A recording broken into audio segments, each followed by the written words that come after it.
एक महिला ने 3 शादियां की और तीनों शादियों में वो खुश नहीं रह पाई।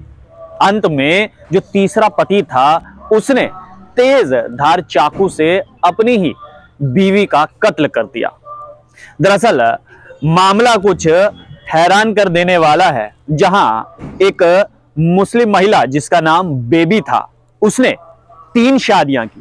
पहली शादी एक हिंदू शख्स के साथ हुई और शादी करने के बाद बेबी से अंजलि हो गई। अच्छी खासी शादी चल रही थी, उसके बाद तलाक हुआ। तलाक के बाद दूसरी शादी एक मुस्लिम शख्स के साथ की और इस बार वो अफसाना हो गई। फिर कुछ समय तक शादी सही चली, उसके बाद फिर से तलाक हो गया और तीसरी शादी फिर से एक हिंदू शख्स के साथ की और इस बार अफसाना से वो भव्या बन गई। तीनों शादियां अच्छे से चल रही थी और आदिल नाम का एक लड़का भी उस महिला का था। शादी अच्छे से चल रही थी, लेकिन हालात उस समय खराब हुए जब भव्या के पति को यह मालूम चला, यानी कि तीसरे पति को यह मालूम चला कि उसके अभी भी दूसरे पति के साथ संबंध है।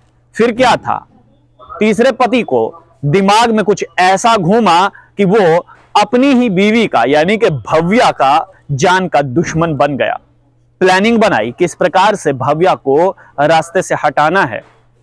25 तारीख की बात है जब दोनों कमरे में बैठकर शराब पी रहे थे।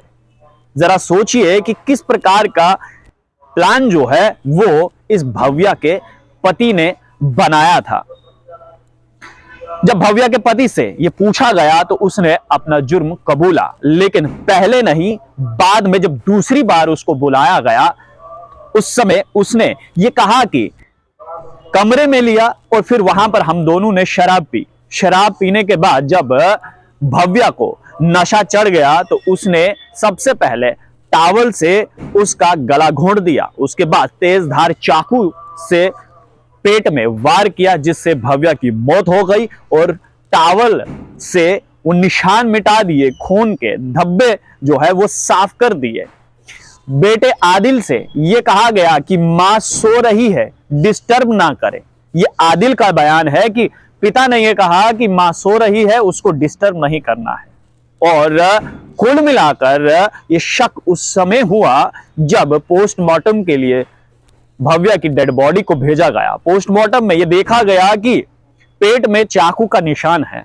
वो जब पुलिस को पोस्टमार्टम की रिपोर्ट मिली, जब पुलिस ने उसको अच्छे से पढ़ा, जांच पड़ताल की, तो उसके बाद भव्या के तीसरे पति को वापस बुलाया गया। जब सख्ती से उससे पूछा गया कि पूरा मामला क्या है, तो तब जाकर भव्या के इस तीसरे पति ने जो है वो खुलासा किया कि भव्या का कत्ल मैंने ही किया है। तो जरा सोचिए, आज के जमाने में भी एक महिला 3-3 शादियां करती है, लेकिन हैरानगी की बात यह है कि वो तीनों शादियों में खुश नहीं रह पाई और तीसरे पति ने सिर्फ और सिर्फ इसलिए उसकी हत्या कर दी क्योंकि उसको यह लग रहा था कि उसका अभी भी अपने दूसरे पति के साथ संपर्क है और उनका अभी भी अफेयर चल रहा है, इसलिए उसने अपनी ही बीवी का कत्ल कर दिया। जबकि उसने एक बार भी ये नहीं सोचा कि उसका एक छोटा बच्चा है।